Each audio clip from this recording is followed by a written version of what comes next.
Ukraine से लौटे मुस्लिम छात्रों के परिजन बोले, मोदी की बात में है दम, योगी भी कम नहीं। यूक्रेन से भारत लौटे आए मुस्लिम छात्रों ने अपने घर पहुंचकर राहत की सांस ली है। घर पहुंचे छात्रों ने यूक्रेन के हालातों के बारे में परिजनों को जानकारी दी। यह भी बताया कि वहां पर इस समय कैसे लोग अपने जीवन को बचाने के लिए जदोजहद पर लगे हुए हैं। यूक्रेन से वापस भारत से लौटे युवकों ने पीएम मोदी और सीएम योगी आदित्यनाथ को धन्यवाद किया।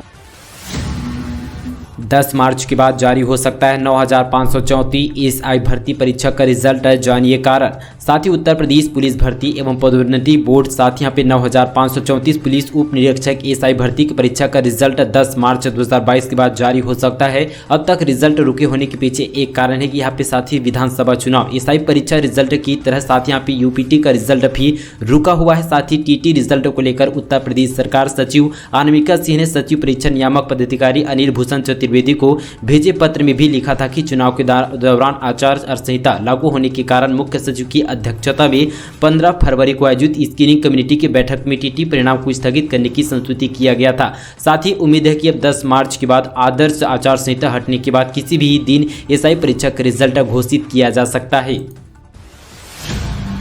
NMMSS स्कॉलरशिप 2022 यूपी के 15,143 साथी विद्यार्थियों को मिलेगी छात्रवृत्ति। 15 मार्च तक करें आवेदन।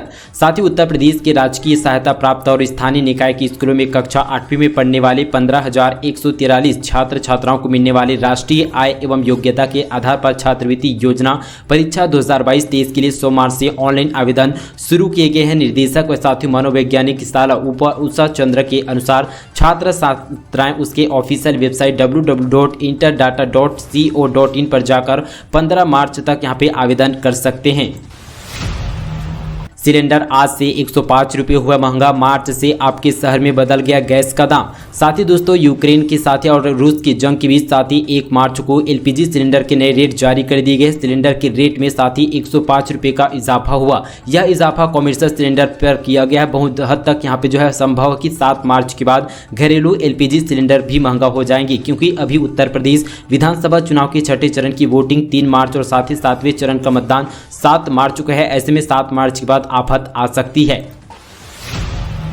ताजमहल परिसर में पाकिस्तान जिंदाबाद का लगा नारा, सुरक्षा कर्मियों घेर कर पीटा। साथ ही आपको बताते चले कि शाहजहां के उर्स के मौके पर ताजमहल एंट्री फ्री कर दिया गया था। साथ ही इससे भारी भीड़ उमड़ी और साथ ही अफरा तफरी मच गई। इस दौरान कुछ यहां पे राजभक्तों ने भारत के खिलाफ और पाकिस्तान के पक्ष में नारेबाजी शुरू कर दी। साथ ही नारेबाजी होते हड़कंप मच गया। साथ ही सुरक्षा कर्मियों ने तत्काल नारे लगाने वालों को यहाँ पे पकड़ा और साथ ही घेर कर उसकी पिटाई किया गया। इस तरह से देशद्रोहियों को पूरी तरह से इस तरह का सबक सिखाना बेहद जरूरी है। इसके बारे में क्या कहने, नीचे हमें कमेंट पर जरूर बताइएगा। दूध व्यापारी व पशुपालकों के लिए अच्छी खबर, प्रति लीटर दूध पर 3 रुपये सब्सिडी। उत्तर प्रदेश में दूध उत्पादन बढ़ाने और साथ ही किसानों की आय को बेहतर करने के लिए तमाम योजनाएं शुरू करने वाली है। दरअसल शासन स्तर पर दूध उत्पादन को बढ़ाने और साथ ही पशुपालकों की स्थिति में सुधार के लिए सब्सिडी देने पर विचार किया जा रहा है। आने वाले दिनों में सरकार दूध उत्पादन पर प्रति लीटर 3 रुपये सब्सिडी पशुपालकों को दे सकती है। हालांकि अभी तक इसको लेकर कोई भी औपचारिक घोषणा नहीं किया गया। साथ ही अन्य राज्यों में दूध के उत्पादन पर सब्सिडी की व्यवस्था किया गया है। साथ ही उत्तर प्रदेश में 10 मार्च के बाद इस पर कोई भी यहाँ पे सरकार अगर यहाँ पे आता है तो उस पर यहाँ पे विचार किया जाएगा, ताकि व्यापारी पशुपालकों को अच्छी खबर मिल सके। लखनऊ पीजीआई गंभीर मरीजों को मिलेगी राहत, 12 ऑपरेशन थिएटर भी शुरू किया गया। लखनऊ पीजीआई 1.5 माह से ऑपरेशन परीक्षा करने वाले 100 से ज़्यादा गंभीर मरीजों को राहत मिलेगी। संस्था में जनवरी से बंद पड़े 12 ऑपरेशन थिएटर के यहाँ पे क्रियाशील किए गए हैं। दिल, दिमाग, पेट और प्रोस्टेट समेत दूसरे विभागों के गंभीर मरीजों को ऑपरेशन, गुर्दा प्रत्यारोपण वाले मरीजों के ऑपरेशन प्राथमिकता के आधार पर होंगे। ओपीडी एवं मरीजों को फोन कर ऑपरेशन के लिए बुलाया जा रहा है।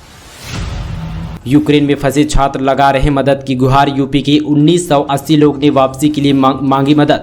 उत्तर प्रदेश में साथी तकरीबन 1980 लोगों ने यूक्रेन से घर वापसी के लिए मदद की गुहार सरकार से लगाई गई है। इनमें बड़ी संख्या में छात्र शामिल है। प्रदेश सरकार वहां फंसे भारतीय जानकारी के लिए पूरी तरह से लगातार संपर्क बनाए हुए हैं। वहीं दोस्तों सोमवार को यहाँ पे 37 बच्चे भारत लौट चुके हैं। यूक्रेन से वापस लौटे छात्रों की कुल संख्या 100 के पार हो चुकी है, लेकिन बड़ी संख्या में अब तक यहाँ पे लोग वहां फंसे हुए हैं। साथ ही मुख्य सचिव दुर्गा शंकर मिश्रा ने बताया कि प्रदेश सरकार ने राष्ट्रीय राजधानी से बच्चों को साथ ही उनके गंतव्य स्थान पर पहुंचाने के लिए पूरी तरह से निःशुल्क व्यवस्था किया गया है।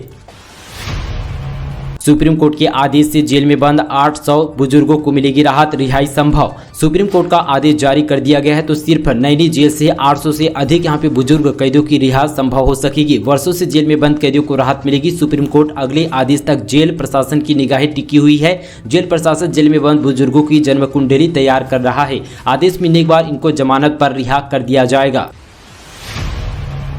कोलकाता में हत्या के बाद 5 किलो से ज्यादा सोना लूटकर भाग रहे थे 3 बदमाशों को यूपी एटीएस ने दबोचा। बंगाल के कोलकाता में हत्या के बाद 5 किलोग्राम से ज्यादा सोना लूटकर भाग रहे थे 3 बदमाशों को साथ ही यूपी एटीएस आतंकवाद निरोधक दस्ता ने गिरफ्तार किया है। बरामद सोने से 1-1 किलो कोई 5 गोल्ड और साथ ही एक बिस्किट बरामद किए गए हैं, जिसकी कीमत कुल यहाँ पे 2,80,50,000 रुपये की बताई जा रही है। यूपी एटीएस ने गिरफ्तार तीनों अभियुक्तों को कोलकाता पुलिस को सौंप दिया गया है। तीनों उत्तर प्रदेश के रहने वाले हैं। छठवें चरण के लिए थमा प्रचार, साथ ही 10 जिलों की 57 सीटों के लिए मतदान 3 मार्च को होगा। साथ ही उत्तर प्रदेश विधानसभा चुनाव 2022 के छठे चरण का प्रचार साथ ही मंगलवार शाम पूरी तरह से थम चुका है। दोस्तों बता दें कि 3 मार्च 2022 को स्वतंत्र, निष्पक्ष, पारदर्शी तरीके से मतदान कराया जाएगा। इस संबंध पर आवश्यक तैयारी व व्यवस्थाएं करने के निर्देश दिए गए हैं। मतदान का सुबह यहाँ पे जो है 7 बजे से शाम 6 बजे तक रहेगा। साथ ही छठे चरण में 11 सीटें अनुसूचित जाति के लिए आरक्षित है। यहाँ पे चरण में कुल 676 प्रत्याशी अपनी किस्मत आजमा रहे हैं। स्वामी प्रसाद मौर्य के काफिले में पथराव, कई गाड़ियों के शीशे टूटे, बीजेपी समर्थकों पर आरोप। साथ ही उत्तर प्रदेश के कुशीनगर जिले में यूपी सरकार के साथ ही पूर्व कैबिनेट मंत्री सपा नेता स्वामी प्रसाद मौर्य के काफिले पर पथराव कर दिया गया है। पथराव से कई गाड़ियां शीशे टूट चुके हैं। इस मामले में का आरोप भारतीय जनता पार्टी के समर्थकों पर लगाया गया। स्वामी प्रसाद मौर्य की बेटी बीजेपी सांसद संघमित्रा मौर्य ने कहा कि उनके पिता पर बीजेपी के लोगों ने हमला करवाया है। वाहन चोरी कर नेपाल में बेचने वाले गिरोह का पर्दाफाश, सरगना समेत 4 सदस्य गिरफ्तार। देश के विभिन्न राज्यों से वाहन चोरी कर उन्हें नेपाल बेचने वाले अंतर्राष्ट्रीय वाहन गिरोह का यहाँ पे पुलिस ने पर्दाफाश किया गया। दोस्तों बता दें कि गिरोह के सरगना समेत 4 सदस्यों को थाना पुलिस और साथ ही एसओजी ने सोमवार यहाँ पे सोना पेट्रोल पंप के पास से गिरफ्तार कर लिया गया है। और साथ ही यहाँ पे 15 बाइक और साथ ही यहाँ पे जो है 5 मास्टर और चोरी के प्रयुक्त उपकरण, 2 तमच्चे, 4 कारतूस बरामद किए गए। गिरफ्तारी करने वाली संयुक्त टीम को इसने 25,000 रुपये का इनाम देने की घोषणा की है। प्राचीन पद्धति में आधुनिक संसाधन से हो रहा है मंदिर का निर्माण। दोस्तों बता दें कि अयोध्या से बड़ी खबर, राम जन्मभूमि परिसर में भगवान श्री राम के भक्त मंदिर का निर्माण लगातार बढ़ता जा रहा है। निर्माण के बाद मंदिर परिसर को बनाए जाने का कार्य लगातार चलता जा रहा है, जिसमें कर्नाटक के ग्रेनाइट पत्थरों के 4 लेयर बिछाए जाने, जिसमें अब तक पहले लेयर का काम पूरी तरह से हो चुका है। ट्रस्ट की माने तो साथ ही 15 जून 2022 तक इस कार्य को पूरा करने का लक्ष्य है, जिसके बाद राजस्थान के लाल पत्थरों से मंदिर निर्माण का कार्य शुरू किया जाएगा। अब ट्रेन में सोने को लेकर भी बना नियम, जान लीजिए नई गाइडलाइन वरना देना पड़ सकता है जुर्माना। दोस्तों बता दें कि यहां पर मोबाइल पर गाना सुने अलावा कई शिकायतें ऐसे रेलवे को मिल रही थी, जिसके चलते ट्रेन में लोग यहां पे ग्रुप में बैठकर ऊंची आवाज में बात करते थे, हंसी मजाक करते थे। वहीं इसके साथ ही अलावा यहाँ पे जो है लाइट जलाने के बुझाने को लेकर भी कई तरह के विवाद सामने आ चुके थे, जिसके चलते यहाँ पे पूरी तरह से एक बार फिर से रेलवे मिनिस्ट्री ने इस पर नए नियम लागू कर दिए गए हैं। कानपुर लखनऊ एक्सप्रेसवे 30 महीने में तैयार होगा, जर्मन तकनीकी से बनेंगे इम्यूनिटी सेंटर। कानपुर लखनऊ के बीच बनने वाले एक्सप्रेसवे पर 100 किलोमीटर प्रति घंटे की रफ्तार से कार दौड़ेगी, जिसको ठेका पीएनसी को मिला है। इसके पूर्व भी पीएनसी कानपुर लखनऊ 4 लेन बन चुकी है। यह मार्ग अच्छा से 8 लेन का होगा। कई रिंग रोड से भी जोड़ा जाएगा। Petrol pump, CNG pump, clinic, medical store, hospital, restaurant आदि की सुविधा मिलेगी।